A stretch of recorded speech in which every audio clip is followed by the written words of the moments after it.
यार pro rider, ये इसका नंबर है UK07D। ये भाई का यमुना एक्सप्रेस पे एक्सीडेंट हो गया और उसकी ये यूट्यूब चैनल भी इसका प्रो राइडर 1000। भाई का मतलब डेथ ही हो गई।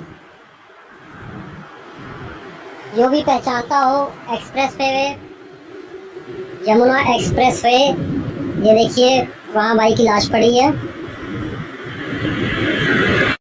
यमुना एक्सप्रेस पे बाइक वाले का एक्सीडेंट हुआ है। एक्सीडेंट क्या, डेड ही हो गया बेचारा। वो देखो है जो सर ये तो इसी मतलब ये बेचारे की डेड बॉडी पड़ी हुई है। अभी सुबह का टाइम है, कोई 10 बजे, और उसकी बाइक के तो ना इंजर पिंजर खिलर गए। वो देखो ना पूरा उधर, ये देखो ना पार्ट्स बाइक के। बाइक पता नहीं भाई कहाँ गई उसकी ना। बाइक तो लगता हवा में चलेगी।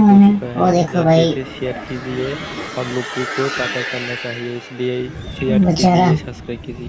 वैसे उन्हें गियर भी पहन रखे थे, जैकेट वगैरह ना। वो डेड हो गया बेचारा।